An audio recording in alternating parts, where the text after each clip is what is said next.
extender un abrazo con todo el afecto, a, especialmente hoy, a todos los que nos sentimos engañados, defraudados, robados hace 2 años en las elecciones a la presidencia por lo que hoy ya conocemos de una campaña de nuestro adversario, el entonces candidato Iván Duque, que hoy cada vez hay más pruebas, más elementos y podemos decir con toda la certeza y el argumento y la claridad y las evidencias que Duque es un presidente ilegítimo, que es un presidente ilegal, ilegal, eh, y que no es nuestro presidente. Hoy decimos que Duque no es nuestro presidente. Mejor así la imagen, mejor así.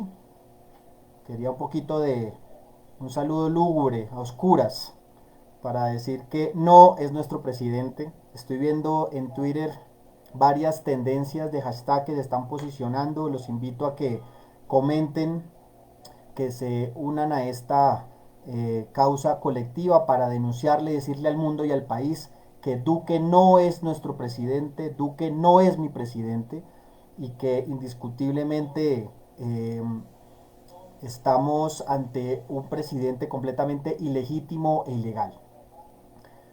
Y eso de hoy es lo que vamos a hablar, tal como lo anuncié esta mañana, que vamos a quiero presentarles públicamente, a exponerles públicamente mi ratificación de la denuncia que hice ante la Comisión de Acusaciones y la ampliación es, ante la misma comisión hoy por la mañana de lo que se conoce el caso de Merlano Política con las implicaciones que tiene que ver directamente con la campaña del entonces candidato del Centro Democrático y no solamente del Centro Democrático, el candidato de la mafia, el candidato del narcotráfico, el candidato de la politiquería, el candidato de los mismos de siempre, el candidato que agrupó en torno a sí en la segunda vuelta a la mafia, a la politiquería y a los partidos de la corrupción. Yo lo tenemos que decir de frente y digámoslo, con indignación, con enojo, pero con la certeza de que es algo que fue real. No es, como dicen ellos, que es la típica, la típica queja del perdedor. Nosotros ganamos esa campaña, ganamos. Y hoy, pese a que de pronto los medios no le den tanto eco, pero y que no se insista, y que no se insista, y que definitivamente en un país decente, una realidad como esta conllevaría por lo menos a la renuncia del presidente antes de verlo en los tribunales judiciales, por lo menos la renuncia en un país decente, en un país de políticos decentes. Pero sabemos muy bien que eso sería mucho pedirle al señor Duque. Por eso un cordial saludo a todos a los que nos están saludando, a los que estamos esperando para empezar con mi ampliación, que quiero comentarles. Gloria, Norma, Lina, Pedro, Betty, Ana, Miriam, eh, Edgar Mauricio, José Antonio, Marta, Nelson, Valentina, Milton, Javier, Cantor, un abrazo, bueno, Corina, Adriana, un cordial saludo. Les agradezco enormemente que se conecten en este momento.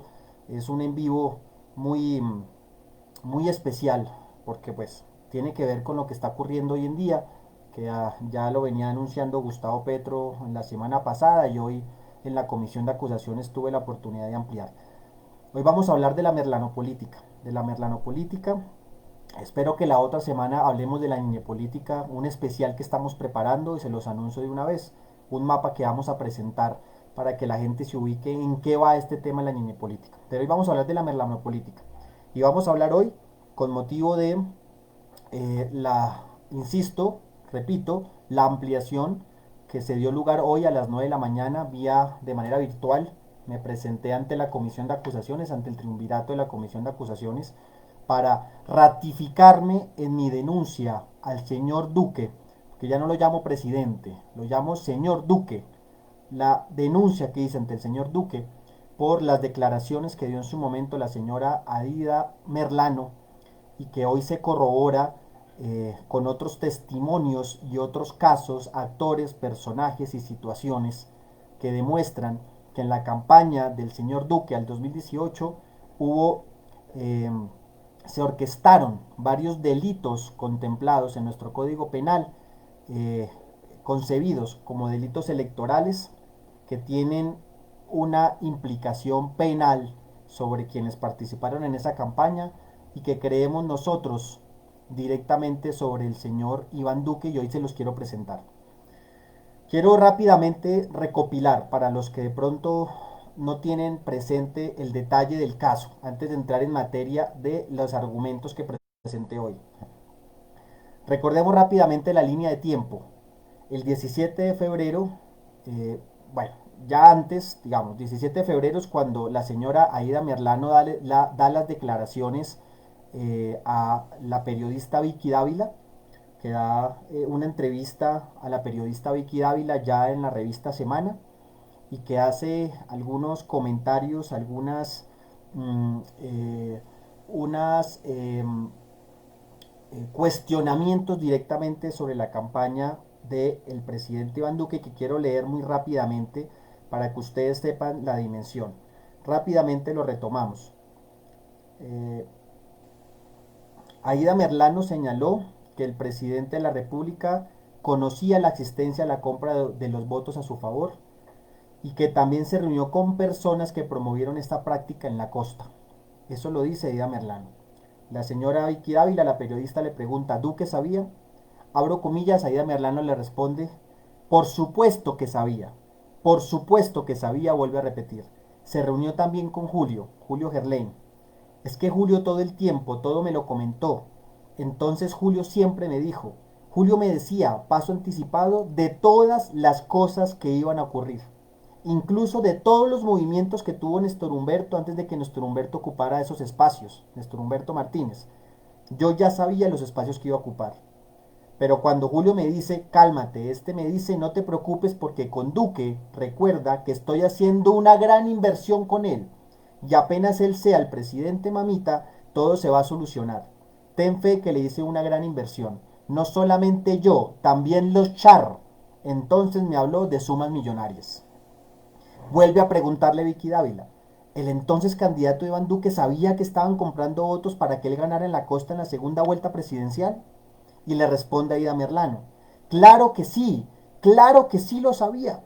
Como también lo hicieron todos los políticos o todos los políticos que fueron elegidos en el centro democrático, que también salieron a comprar votos, que muchos salieron también denunciados. Y continúa Aida Merlano.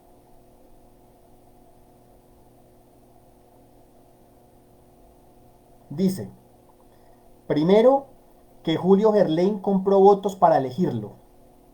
No solamente Julio, sino que también la familia Char. Y la familia Char dirigió ante todos los políticos tradicionales que terminaron de alguna manera vendidos a la familia Char, y ya los caciques tradicionales de la costa se le deben a la familia Char. Terminaron comprándole los votos para que llegara a la presidencia de la República. En la segunda vuelta ya Germán salió del escenario político, y entonces ahí sí toda la maquinaria política se enfrascó a apoyar a Duque y todos compraron votos para elegir a Duque. Y dice, miren lo que dice. Continúa Aida Merlano, para que lo recordemos. Eso es público, pero para que lo recordemos. Por ejemplo, dice Aida Merlano, Julio Gerlain, la cuota invertir para la campaña de Duque fueron 6.000 millones de pesos. Y los Char hicieron una recolecta entre contratistas, que son contratistas del distrito de Barranquilla, aportaron cada uno una cuota y las familias también. Esa cifra no la doy con exactitud, pero sí sé que ellos tuvieron una caja suficiente, que fue la que se encargaron de repartir a todos los políticos tradicionales de la costa para que apoyaran a la campaña de Duque. Tengo la certeza de lo que Julio entregó, y tengo la certeza de lo que entregó su socio Faisal Curé, porque también entregó 3.000 millones para esa campaña, porque se le debían en comisión a Alejandro Char, por unos proyectos que estaban en conjunto o en sociedad con Julio Gerlain. Vuelvo a repetir, Vicky pregunta, ¿Duque sabía? Y vuelve a insistir Aida Merlano, claro que sí lo sabía. como también lo hicieron todos los políticos, o todos los políticos que fueron elegidos en el Centro Democrático, que también salieron a comprar votos, que muchos salieron también denunciados. Esa entrevista que concede Merlano a la periodista Vicky Dávila el 17 de febrero, recuerden que ella se encontraba en Venezuela después de esa cinematográfica escapada que había realizado justamente con ayuda de varios de ellos, como ella misma la relata. Ella, después de la campaña al Senado de ese mismo año 2008, que fue el 11 de marzo, que fue la campaña al Congreso, ella entra en todo el proceso, entran hacia ella todo el proceso de investigación y seguimiento. Ella termina presentándose el 9 de abril ante la fiscalía, eh, porque ya sabía lo que se le venía cuesta arriba. Todo esto eh, eh, ocurrió en ese lapsus de tiempo. Ya había sido elegida en 2018. Estas son las declaraciones. Es por estas declaraciones que yo denuncié al señor Iván Duque ante la Comisión de Acusaciones de la Cámara del Senado, de la Cámara de Representantes, que es la encargada de estudiar en primera instancia el presidente. El 19 de febrero, a los 2 días, hice la solicitud de investigación.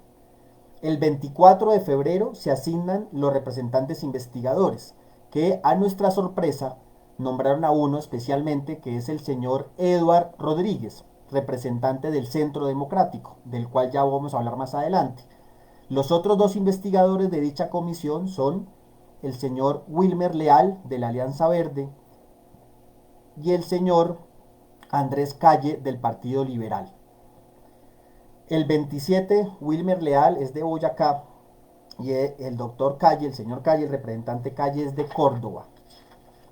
El 27 de febrero yo presento una recusación contra el investigador Eduard Rodríguez, y lo presento con la convicción en ese entonces, que no habían salido los audios del Ñeñe, de que un representante, un congresista del Centro Democrático no podía investigar, no podía adelantar la investigación de lo que estaba acusando Aida Merlano en su declaración. Y justamente porque ella en su testimonio está hablando de que hay congresistas favorecidos del Centro Democrático. Hay un vicio procedimental. No puede ser juez y parte un congresista del Centro Democrático. Ya después aparece el 3 de marzo, se hacen públicas las primeras grabaciones del Ñeñe por el periodista Gonzalo Guillén. Recuerden que son los periodistas los que hacen público los audios, no es la fiscalía, que esa fue la que engavetó. Néstor Humberto Martínez engavetó estos audios en la campaña presidencial. Si se acuerda que él decía que tenía una bomba y que al final nunca la presentó porque quería presionar y negociar con eso. Con los audios del 3 de marzo, el 4 de marzo, al día siguiente, solicito una adición a la investigación de la comisión que yo ya había presentado sobre la Merlano política, añadiendo los audios de Ñeñe Hernández, para que en una misma investigación se agrupara lo del Ñeñe y lo de Aida Merlano. Esto por una justificación, y la justificación es que son los mismos delitos. Pueden ser dos actores diferentes, aparentemente, porque todavía no conocemos si tienen algún tipo de relación, y eso está por verse cuando salgan todos los audios, pero los delitos son los mismos, que son delitos electorales, salvo de pronto uno que dice Aida Merlano, que ella en su testimonio ante Vicky dice que el señor Duque la quiere asesinar. Ese sería ya otro delito, que es eh, eh, como nosotros denunciamos, tentativa de homicidio. Pero en los delitos electorales, tanto la merlanopolítica como la Ñeñe política comparten los mismos, es el mismo delito. Y es sobre el delito que uno tiene que investigar los diferentes casos, los diferentes factores, actores, situaciones y modos. Por eso yo insistí en que se adicionara ante la investigación que habíamos reclamado, solicitado de la merlanopolítica, el tema del tema Ñeñe. Lo traigo a colación porque hoy se me dice que esos dos casos los separaron, y eso tiene una estrategia política que ya la comento. El 5 de marzo, Wilmer Leal, el representante de la Alianza Verde, uno de los tres delegados para investigar, denunció que la comisión de investigadores no se reunía ni había citado, que había un plan tortuga justamente para que no se adelantara la investigación. Ya llevábamos aproximadamente 15 días. El 9 de marzo yo presenté recusación ante el magistrado Lacouture, ante el Consejo Nacional Electoral. Él es magistrado del Consejo Nacional Electoral que también tiene que investigar este tipo de delitos. Y lo recusé porque participó directamente en la campaña del presidente, del hoy el presidente, señor Iván Duque, presidente ilegítimo Iván Duque. Y es uno de los que iba a encargarse también de la investigación dentro del Consejo Nacional Electoral. Él fue candidato, ¿no? Y acuérdense que el Consejo Nacional Electoral es una cloaca de politiqueros. El 15 de marzo yo solicito ante la Procuraduría que haga una intervención en la Comisión de Acusaciones justamente para que solicite recusar la recusación a Eduardo Rodríguez, para que nos ayude a la recusación, porque él como Procuraduría podría solicitar la investigación. También solicito a la Procuraduría que nos ayude a recusar a Eduardo Rodríguez. El 16 de marzo, la Fiscalía remite los audios de Ñeñe a la Corte Suprema de Justicia por orden de esta, el Consejo Nacional Electoral y la Comisión de Acusaciones de Representantes. Es decir, la comisión de Acusaciones ya tiene en su poder desde ese entonces los audios. Eh, El 23 de marzo la Procuraduría delega procurador delegado y el 27 de mayo solicita reactivación del caso. Entra, acuérdense todo, desde el 15 y 16 de marzo toda la cuarentena y todo queda absolutamente congelado y hasta el 27 de mayo que se vuelve a retomar el caso y solamente hasta hoy, 6 de julio, después de 6 meses, casi 6 meses, que somos llamados a ratificarnos en la denuncia. Listo, línea de tiempo para que la tengan presente. Segundo, ¿por qué es importante lo de Aida Merlano en el tema de Iván Duque? Y ya entramos en materia. Tiene importancia porque la señora Aida Merlano no es una parecida en la política. Y ustedes quiero que tengan presente quién es Aida Merlano. Aida Merlano hoy, prófuga de la justicia colombiana, capturada en Venezuela. Aida Merlano es una política de Barranquilla que lleva más de aproximadamente 25 años haciendo política en Barranquilla, que empezó a trabajar, como llamamos, de mochilera con Gerlain, que era los primeros en ir a buscar votos a los barrios, y que fue poco a poco escalando, tanto por su reconocimiento político, pero también por su estrecha relación amorosa con Gerlain y más adelante con otros. En el 2011 ella fue diputada a la Asamblea del Atlántico, llegó con 42.000 votos por el Partido Conservador. Ya para el 2014 llegó a la Cámara de Representantes con 67.000 votos de la fórmula de entonces senador Gerlain, que fue al Senado. Y en el 2018, en la campaña hace 2 años, fue elegida con 72.000 votos al Senado, reemplazando a su tutor Gerlain. Ya para las elecciones del 2018 entabla una relación muy estrecha con la familia Char. En el Congreso se habla de muchas cosas, de ese tipo de relación que tuvo ella con Gerlain, con los Char. Hablan que hay unos problemas amorosos, que digamos que hasta hubo problemas, bueno, sentimentales. Eso no nos compete, pero es para decir que hay una relación de conocimiento muy íntimo de lo que puede conocer Aida Merlano de la estructura política de la costa. Y es muy importante, porque como lo voy a mostrar a continuación, algo de lo que le solicitamos hoy a la Comisión de Acusaciones es investigar el grupo político, la estructura criminal que estaba alrededor de Aida Merlano. Todo esto que les estoy comentando de la historia política de Aida Merlano es para llegar a una conclusión que es la que concluye la Corte Suprema de Justicia en el fallo de segunda instancia que hace el 22 de mayo del 2020, hace un poco más de un mes. Cuando ratifica la condena, le baja un poco la pena, se justifica, pero ratifica la condena que le da por 15 años por 3 delitos que comete. Esos delitos que dice la Corte Suprema de Justicia que comete Aida Merlano en su campaña, en la campaña de 2018, son concierto para delinquir agravado, porte ilegal de armas y corrupción al sufragante. Concierto para delinquir agravado, porte ilegal de armas y corrupción al sufragante. ¿Qué es lo importante de ese fallo? ¿Qué es lo que presenté hoy? Y es un elemento, una línea de investigación que le pedí a la comisión de acusaciones que diera una ruta, que era una ruta de investigación para ellos. La Corte Suprema de Justicia, dentro de, en su sentencia, en su sabiduría, menciona estas particularidades. Menciona dos cosas fundamentales. La primera, que Aida Merlano no actuó sola, que Aida Merlano hacía parte de una estructura criminal, una estructura criminal. Esa estructura criminal es la que tienen ellos muy bien montados, que son esas plataformas político-electorales, algunas mafiosas, algunas completamente clientelares que funcionan como una fábrica, como un relojito, y que saben muy bien cómo operan. Y tienen todos los mecanismos y el procedimiento como una gran empresa de alta calidad, con alta calidad, para poder llevar a término todos los delitos respecto a la compra de votos y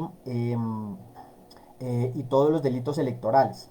Es una empresa criminal, una estructura criminal. Ella no actuó sola, no actuó sola. Claro, como candidata y como elegida y como la mujer mediática es la que termina asumiendo el costo.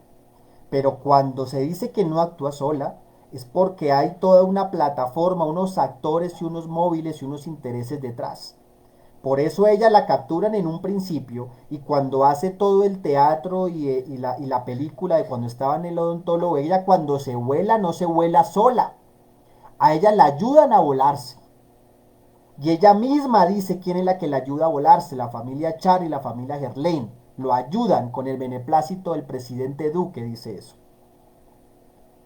Y cuando ella se vuela y ella está por allá escondida, alguien le informa que la van a asesinar. Porque evidentemente ya se sale de las manos. Y cuando le informan que la van a asesinar, ella termina decidiendo irse para Venezuela. Porque no confía, evidentemente, en los procesos internos de la justicia colombiana, sobre todo por el interés que está detrás. Porque aquí estamos hablando de la familia Char, familia que tiene un precandidato con opciones a la presidencia en el 2022, familia que tiene en este momento como precandidato a la presidencia del Senado y por ende a la presidencia del Congreso a uno de sus hijos también, que es la familia potentada de Barranquilla, la familia hegemónica de la política en la costa Caribe. Y eso es lo que dice la Corte Suprema de Justicia. Ella no actuó sola. Dice, cito, en relación con el delito de corrupción al sufragante, está en la Corte, está en la sentencia de la Corte, la sala concluye que la acusada se concertó con otras personas que emplearon medios técnicos, materiales y económicos con el propósito de potenciar al grupo en su presencia y participación política en la región. El código común de conducta era la corrupción del elector. El código común de dichos actores. Y dice, continúa y dice, dentro de la propia investigación, que hay unos involucrados, que son los que nombra ella, Char, Gerlain, pero que también hay un sinnúmero más de involucrados. Estamos hablando alrededor de 17 personas que pueden estar alrededor de esa maquinaria política. Entre ellos concejales y diputados del departamento y de Barranquilla. Nombro algunos. Julio Gerlain, que todos ya sabemos quién es, empresario y patrocinador de Roberto Gerlain, su hermano, ¿no? Margarita Ballén, diputada del Atlántico, Laureano Acuña, senador conservador, Juan Zamora, concejal del Partido Conservador allá en Barranquilla, Aizar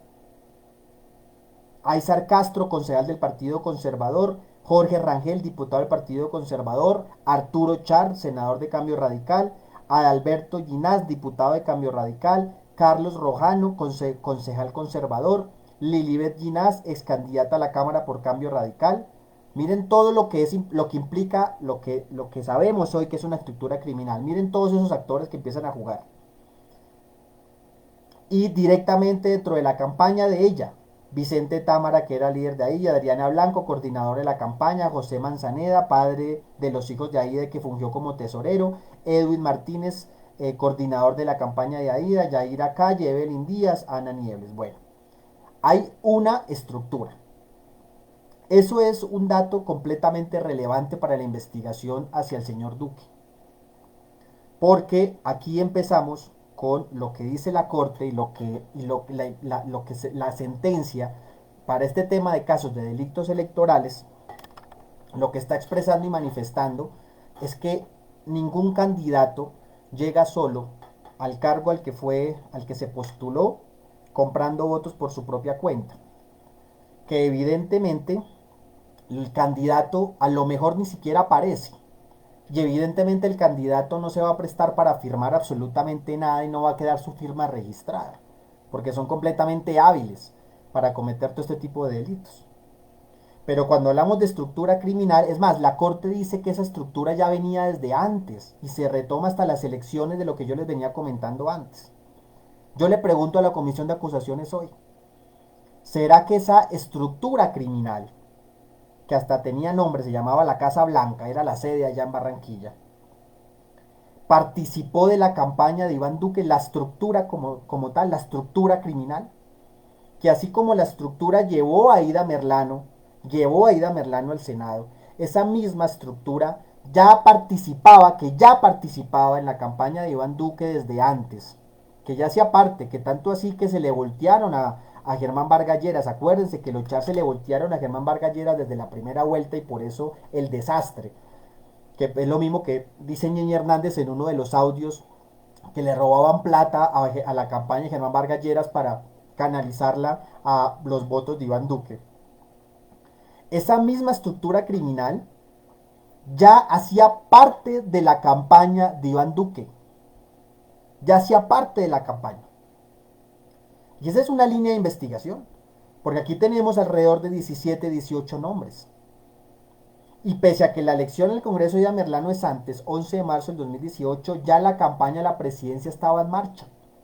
Ya sabíamos que ese era el candidato único, el presidente, el candidato del Centro Democrático era el candidato el único, porque él ya había ganado la consulta, la selección del candidato único en su partido. Si se acuerdan, ese reality que se inventó Álvaro Uribe Vélez, que eran 5 precandidatos y se fueron eliminando y quedó al final Iván Duque. Eso es fundamental, porque aquí estamos hablando de estructura criminal y el mensaje que dice la sentencia de la Corte y que tenemos que poner sobre la mesa es que acá hay una estructura criminal. Y eso nos permite inferir también que hubo una estructura criminal en la campaña del señor Iván Duque. Yo ya lo sabemos, hoy ya lo sabemos. Esto no son casos aislados. No son casos aislados porque, así como ocurre lo de Aida Merlano, y después surgen los audios de Ñeñe Hernández, donde Ñeñe Hernández habla de compra de votos en La Guajira. Y después más adelante siguen más audios donde hoy ya estamos hablando que no solo fue en La Guajira, sino que también fue en el Cesar. Y hay unos audios que son nuevos que presentamos, que es del Magdalena. Ya toca la política del Magdalena. Hasta allá llegaron los tentáculos. Y ya tenemos otros audios que también llega hasta Santander. Llega compra de votos en Santander con una señora que se llama Sandra Aguilar. Y un familiar de ella que es Iván Aguilar, donde tenemos las fotos en la campaña con el Ñeñe, con Uribe, del clan Aguilar. Y están los audios donde ellos canalizan dinero para comprar votos en Santander. Y ahora tenemos otros audios directamente donde aparece la directora del Centro Democrático, la señora Nubia Estela Martínez, hablando con Callita Daza, ex asesora, pero asesora en ese momento, mano derecha, del señor Álvaro Uribe Vélez, diciéndole que sí, que ya habían entrado los $300,000 de un empresario venezolano. Alrededor de 1.000 millones de pesos, que como todos sabemos es ilegal en Colombia, porque es ilegal que colombianos candidatos y campañas de colombianos candidatos reciban plata de extranjeros para las campañas, porque es una ofrenda contra la soberanía. Entonces lo que estamos viendo es que el tema de la compra de votos, y miren que el tema de Ida Merlano y Gerlain eran dos cosas, y de Ñeñe Hernández fueron dos cosas diferentes, que se dan a conocer en menos de un mes una con la otra, pero en dos escenarios diferentes. Hubo una estructura criminal dentro de la campaña del señor Iván Duque que generó lo que denunciamos. Y ahí obedece la denuncia que hicimos. Yo denuncié al señor Duque por 4 delitos contemplados en el Código Penal, Ley 599 del año 2000. Primero, constreñimiento al sufragante. ¿Qué significa eso? Presionar por cualquier medio a los ciudadanos para que voten por un candidato en particular. Eso es, por ejemplo, cuando se le dice a los contratistas, como dice Aida Merlano cuando leí, que tienen que dar una plata, una coima, justamente por el favor de haber sido contratistas. Eso es constreñimiento al sufragante.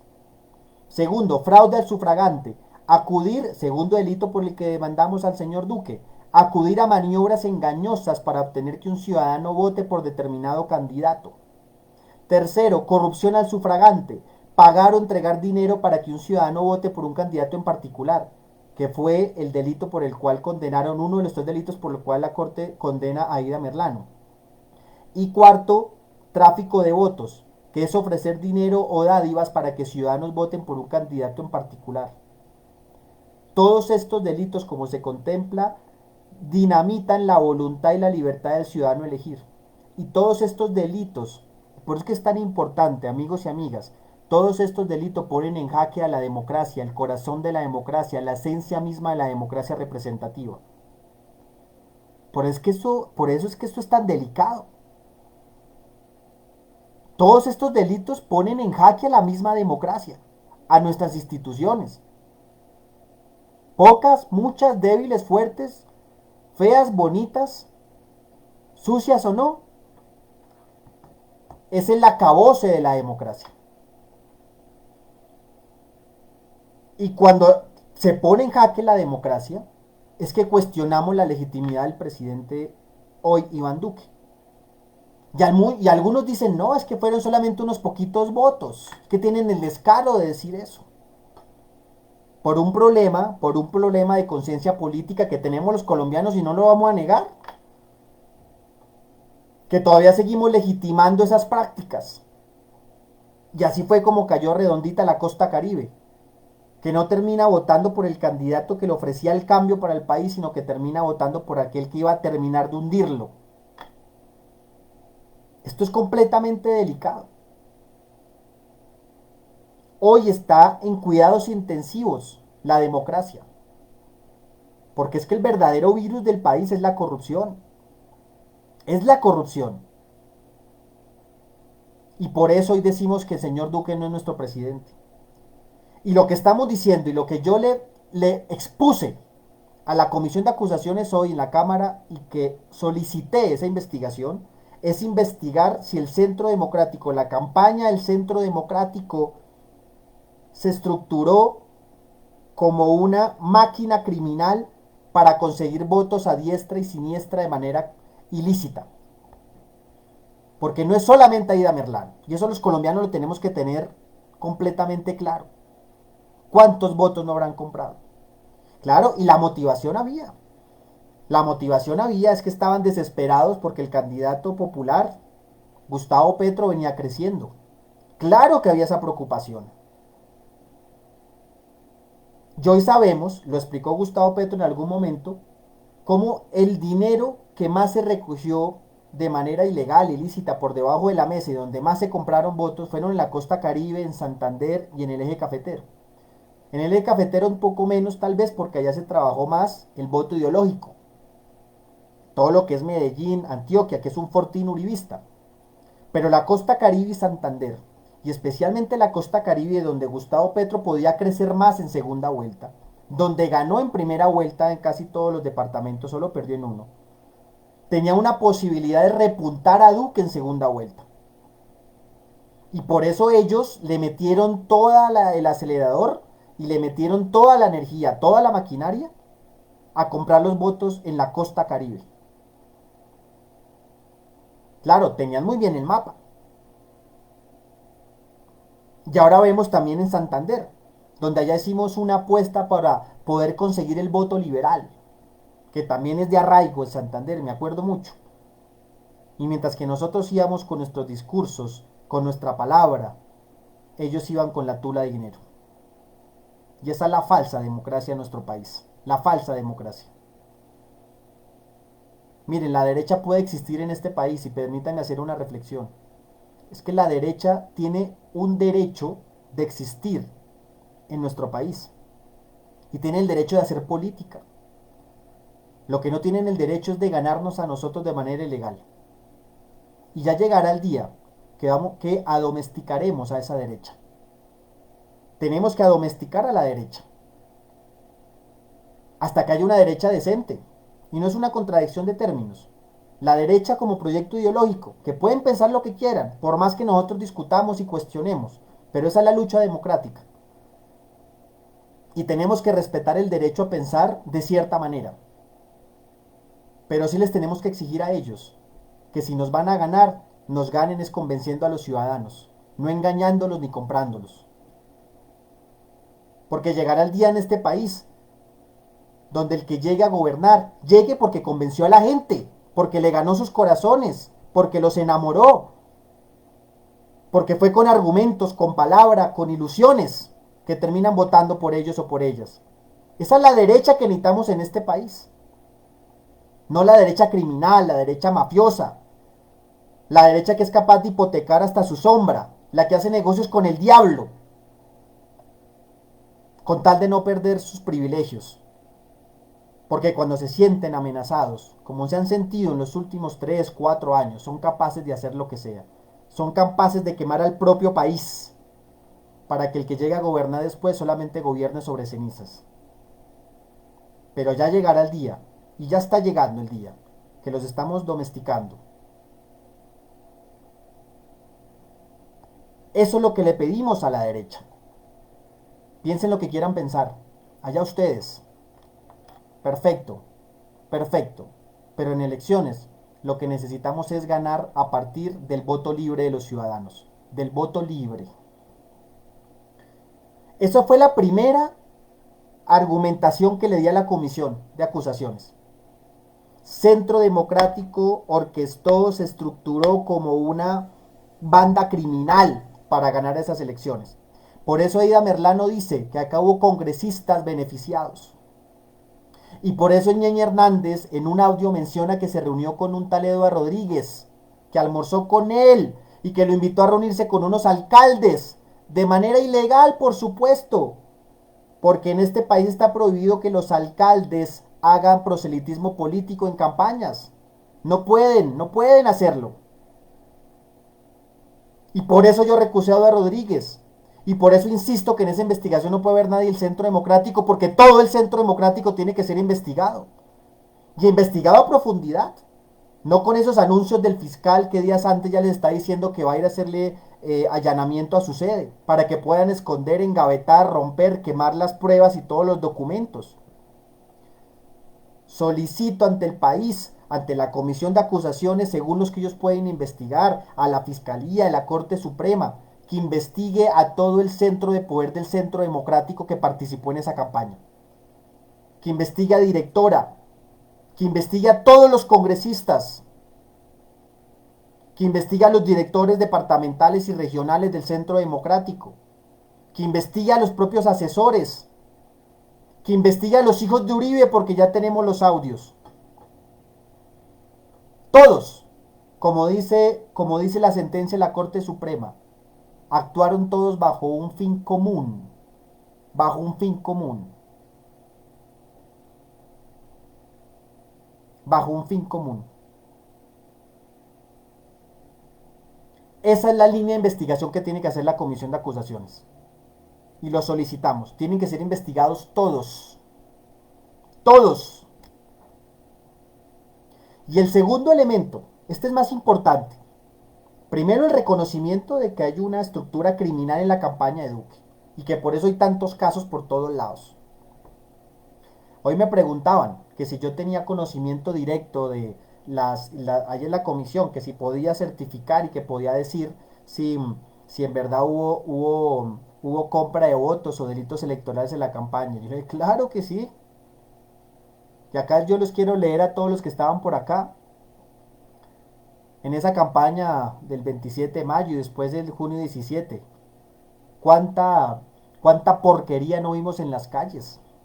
¿Cuánta porquería no vimos directamente y a nosotros nos llegaban las denuncias? ¿O es que ya se nos olvidó los formularios C14? ¿O es que ya se nos olvidó cómo se cambiaban los numeritos en los formularios? ¿Cómo a un 0 se le colocaba al lado un 1 para que ya no fueran 0 votos sino 10? ¿O se le colocaba otro 0 para que fuesen 100? ¿O cómo a uno se le ponía un palito para que pareciera un 7? Es que a nosotros no se nos ha olvidado. A nosotros no se nos ha olvidado. Y eso que aquí no estamos tocando lo que es la registraduría. Aquí no estamos tocando la registraduría. Porque la derecha se ha acostumbrado en este país a ganar las elecciones, si no es en la compra de voto en las urnas, es a partir del conteo de los votos en la registraduría. Y aquí no estamos tocando, y es otro capítulo, que por más sentencias del Consejo de Estado de la necesidad de revisar ese software, no hemos podido, no se ha podido porque no han querido que hagamos una modificación interna de ese software, que el software sea directamente de la registraduría, no que sea terciarizado. Porque cuando es terciarizado el argumento nos dicen es que nosotros no podemos tener acceso al algoritmo, porque el algoritmo es derecho de propiedad y de autor de la empresa a la cual se alquila el software para poder hacer el conteo. O sea, la esencia misma de la democracia representativa, la fuente misma de lo que es nuestra república, que es el poder electoral, el sistema electoral, no depende del Estado, sino que es terciarizado. Es terciarizado, subcontratado de una empresa que tiene un software que no podemos ver por dentro, una caja negra, y que simplemente nos dicen que de buena fe tenemos que creer de los resultados que surjan de ahí. Pero esto va a cambiar, esto va a cambiar. Segundo elemento, este es más importante. Si ya reconocemos que hay una estructura criminal, aquí viene la pregunta del millón, amigos y amigas. ¿El señor Duque como candidato sabía o no sabía?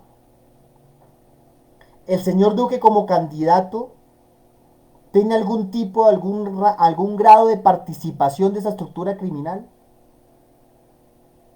¿El señor Duque tiene algún grado de responsabilidad de lo que ocurría en su campaña? Es que esta es la pregunta. Si hay una estructura criminal orquestada para delinquir, ¿cuál es el papel del señor Iván Duque en esa estructura criminal? Y yo les quiero responder. Por la misma sentencia de la Corte Suprema de Justicia, que ustedes pueden ver, que está, que se puede conseguir y si no, yo se las envío para que vean. Es más, no sé si se puede compartir aquí en el en vivo, ya los comparto, ahorita lo comparto, o si alguno de mis amigos que está por ahí que lo pueda compartir. Esto es muy interesante. Este es el corazón del asunto. ¿Cómo se puede determinar la participación de Duque directamente en esa estructura criminal? Ah, claro, porque es que ninguno sabía. Es que todo fue a mis espaldas, dicen. ¿Cierto? Es que todo fue a mis espaldas. Que eso es un tema de manzanas podridas. Su filosofía de las manzanas podridas. Acá tenemos un árbol que no se consigue en ningún lado en el mundo. Ese es nuestro árbol autóctono. Les quiero leer apartados directamente de la sentencia de la Corte Suprema de Justicia para justificar, explicar, argumentar por qué el fallo hacia Aida Merlano. Ojo, y Aida Merlano no aparece firmando nada. Obvio, ellos no son bobos.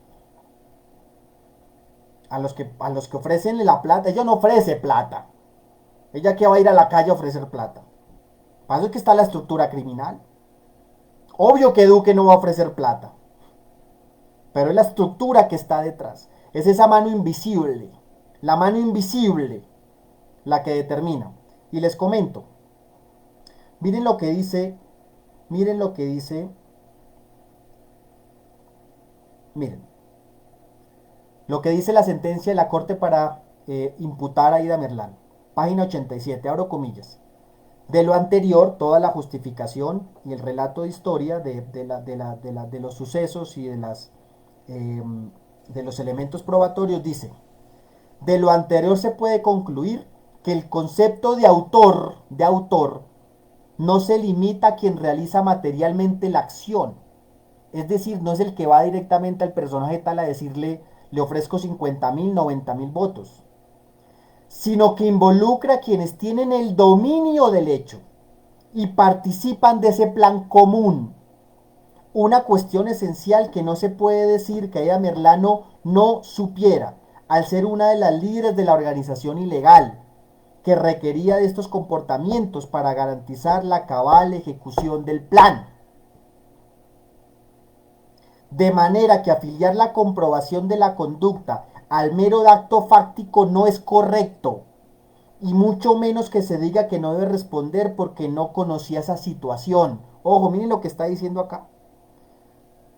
De manera que afiliar la comprobación de la conducta al mero acto fáctico no es correcto. Es decir, aquí los culpables no simplemente son los que tenían el dinero en la mochila y ofrecían el voto, a los que venían y secuestraban la cédula porque en la sede de la campaña estaban las cédulas, o los comprobantes de votación, o los que tienen las bases de datos. No, señores. Y mucho menos que no se diga, y mucho menos, perdón, que se diga que no debe responder porque no conocía esa situación.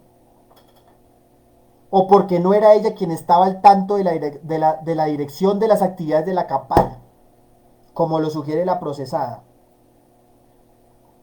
Miren lo que está diciendo la Corte Suprema. Y esto recae sobre el señor Duque. No se puede decir que la señora Aida Merlano no conocía esa situación o porque no era ella quien estaba al tanto de la dirección. Y eso lo dice la Corte Suprema. La alta instancia que tiene nuestro Estado, nuestra República, en su filosofía, en su sabiduría. Y esto recae sobre el señor Duque. Y eso es lo que yo solicito a la Comisión de Acusaciones. Porque están todos los elementos para culpabilizar a Duque de esto. Todos los caminos conducen a Roma. Y en otro lado dice la Corte Suprema de Justicia, no es admisible, hablo comillas, no es admisible, por lo tanto, que Aida Merlano no supiera, que no conociera nada de lo que ocurría en la sede de la campaña, o ignorara cómo, de qué manera y quiénes conformaban el grupo de seguridad, etcétera, etcétera, etcétera.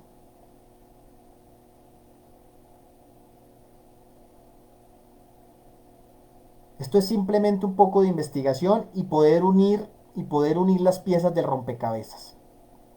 Y poner unir las piezas del rompecabezas. Ese fue el segundo elemento que yo presenté hoy, argumentado con sentencia de la Corte a partir del caso de Aida Merlano, lo que puede ser la investigación al señor Iván Duque en la Comisión de Acusaciones.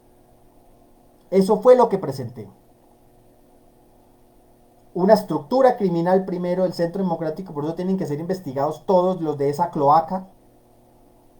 Y segundo, la responsabilidad directa del señor Duque, porque sí hay responsabilidad directa.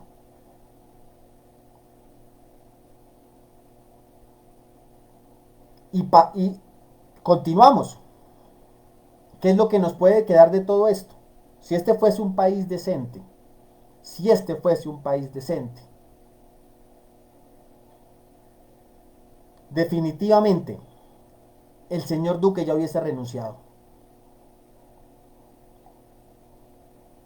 Si esto fuese un país decente, si el señor Duque fuese un político decente, ya hubiese renunciado, porque él tiene responsabilidad política. Es más, él lo dijo como precandidato en la campaña. Claro, porque cuando son candidatos ofrecen hasta el cielo y la tierra. Y él mismo dijo, busquen lo que eso está en YouTube, en todas las redes. Yo voy a hacer un video el próximo jueves al respecto. Los invito a verlo en mi lanzamiento de la videocolumna con cuarto de hora.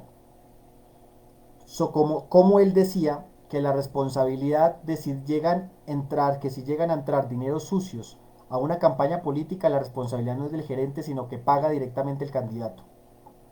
Paga directamente el candidato. Él mismo lo dijo. Y él debería más bien entonces renunciar a la presidencia. Renunciar.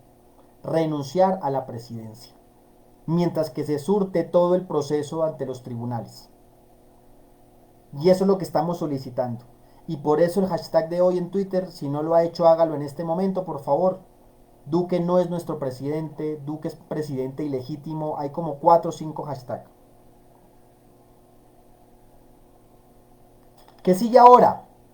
¿Qué sigue ahora? Sigue ahora que la comisión de acusaciones adelante todas esas investigaciones como debe ser, llame a los que tenga que llamar. Especialmente, como se le hemos pedido varias veces, que pueda ir directamente a Venezuela a entrevistarse con la susodicha Aida Merlano. Ya que no se puede entrevistar a Ñeñe Hernández porque fue asesinado, a Aida Merlano sí se le puede ir a conocer y a entrevistar. Y nosotros tenemos conocimiento de que ella quiere dar las explicaciones correspondientes que no le dio a Vicky Dávila, o no sabemos si se las dio, porque en la entrevista con Vicky Dávila decía que tenía pruebas y que las iba a mandar y que tenía evidencias y audios y grabaciones. Esa comisión debería ir a escucharlos, a escucharla. Y el gobierno venezolano ha dicho que se presta y que va a posibilitar absolutamente todo, que hay que hacer los debidos protocolos. Y ya que este gobierno del señor Duque no le gusta hablar con el vecino, entonces pidamos el favor a un gobierno, a un país tercero que intermedie. A un país tercero y la entrevista puede ser en la embajada de ese país tercero con todas las garantías. Es posible hacerlo. Es posible hacerlo. Eso es lo que sigue ahora. Eso es lo que sigue. Claro. ¿Qué sigue? Sigue ahora que ahora nos inviten a declarar respecto al tema de la niñez política, porque como les comenté, los que se han conectado después, en esta entrevista que tuve hoy ante la comisión de acusación no pude hablar de la niñez política, porque separaron los casos, siendo los mismos delitos, o por lo menos el corazón los mismos delitos. Y ahora se necesita que se investigue, bueno, que se llame a los que tengan que llamar del tema de la niñez política.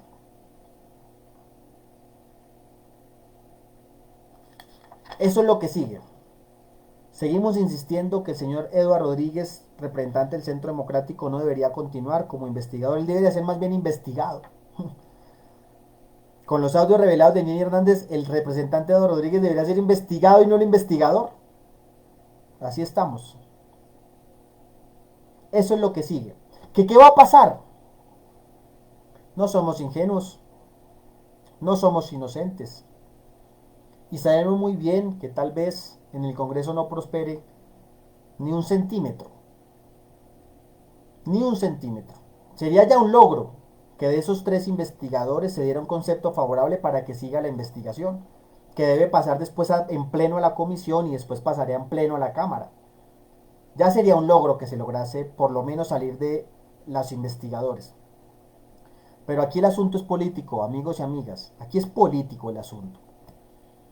¿Y el asunto político qué significa? ¿Qué significa el asunto político? Que nosotros podamos generar conciencia política de esto que está ocurriendo. Porque esto no nos puede volver a pasar en el 2022. No nos puede volver a pasar. Y tenemos que generar conciencia política con cada acto que hagamos. Y por eso estamos diciendo que hay que hacer desobediencia civil. Y yo sé que a algunos de pronto no les gusta la expresión desobediencia civil. La desobediencia civil es lo más legítimo ahí sí de los ciudadanos para poder responder de manera pacífica ante un gobierno ilegítimo. Eso fue lo que hizo Gandhi. Claro, en la historia decimos que Gandhi fue lo mejor. ¿Qué fue lo que hizo Gandhi? Gandhi declaró desobediencia civil ante el imperio británico y unió a todo el pueblo indio, indios, musulmanes. Los unió en una sola causa, desobediencia civil, con un objetivo y una meta. Desobediencia civil, que significa no vamos a cooperar con este gobierno hasta que se vaya el imperio inglés, porque ya no sirve más, hasta que se vaya. Y por eso no cooperamos, y por eso no compramos cosas que vengan de Inglaterra, del imperio. Y por eso hacemos la marcha de la sal, como hizo Gandhi. Y por eso hubo un boicot de consumo y un boicot político, limitando la violencia de manera pacífica. Eso es porque por eso es que llamamos. Los que somos padres no vamos a mandar a nuestros hijos a los colegios. Eso es desobediencia civil. No vamos a mandar a nuestros hijos al colegio, pese a que lo diga el gobierno nacional, lo diga la ministra. No lo vamos a mandar. Que no vamos a colocar la vida en riesgo de nuestros hijos y nuestras hijas. Si un colegio, imagínense cuánto le cuesta controlar una epidemia de piojos, ¿cómo van a controlar ahora la epidemia del coronavirus? No, señores, eso es desobediencia civil. Y eso es lo que estamos llamados. Claro, pero esa desobediencia civil solamente va a tener éxito si somos muchos, si somos miles, si somos millones. Si lo hacemos unos cuantos no va a tener éxito. Pero vamos acumulando. Vamos acumulando para el 2022. Y eso es lo que necesitamos, acumular. ¿Qué más sigue? Presionar para que el fiscal señor Barbosa se declare impedido de continuar con este caso y se pueda nombrar un fiscal ad hoc por parte de la Corte Suprema, para que no sea él el que tenga en sus manos el caso de la niña política, ni el caso que nada que tenga que ver con la campaña del presidente, hoy presidente Duque, porque él participó directamente, porque él hizo campaña, porque lo acompañaba a los debates, porque lo asesoró, porque conoció internamente esa campaña, porque los amigos de él hoy están siendo nombrados en los audios de Ñeñe Hernández, porque no hay ningún tipo de garantías, porque lo que está haciendo él es más bien embolatar las pruebas, porque lo que está haciendo él es tratar de ensuciar el nombre de Gustavo Petro para ponerlo al mismo nivel de Iván Duque y decir que como los dos están investigados no investiga nada y querer hacer un falso empate, un juego de suma cero. Y porque lo que hace él es mandar a la cárcel a los policías que legítimamente y con legalidad habían sacado los audios de Ñeñe Hernández porque le estaban haciendo seguimiento por el presunto asesinato de un joven en el Cesar. No da garantías el señor fiscal de la nación. No da garantías. Claro, tenemos un poder en contra. ¿Qué nos queda a favor? ¿Qué nos queda a favor? Nos queda a favor la gente. Nos queda a favor nuestra única arma, la palabra. Nuestra única arma. Estas energías inmensas que tenemos por dentro de querer cambiar nuestro país. Eso es lo que tenemos. Y este deseo inmenso de podernos conectar con nuestra gente. Este deseo inmenso de poder construir una gran mayoría política, porque somos una gran mayoría social que no se ha podido volver mayoría política. Esa gran mayoría social que no somos hijos ni tenemos familiares traquetos como los tiene la vicepresidenta Marta Lucía Ramírez. Aquella gran mayoría social que no somos banqueros ni vivimos de sacarle la plata a la gente. Esta gran mayoría social que puede estar padeciendo ahorita el coronavirus mucho más de lo que lo podía estar padeciendo antes en una situación en un país desigual y pobre. Esa es la gran mayoría social que estamos acumulando porque somos una gran mayoría política que vamos a hacer gobierno y con mayorías en el Congreso en el 2022. Nosotros seguimos dando la lucha en el Congreso Y ustedes pueden siempre tener la certeza de que vamos a hacer siempre hasta lo último, aunque nos digan que no, aunque nos sigan queriendo robar la esperanza, para poder continuar esta lucha. Pero la decisión la toma la gente. El mundo político cambia si el mundo social cambia. Y ese mundo social cambia si cambian las conciencias. Y no podemos volver a elegir personas traquetas. No podemos volver a elegir a personas que se roban el Estado, que compran los votos, que hacen todo tipo de delitos, que negocian con el diablo para poder llegar al poder.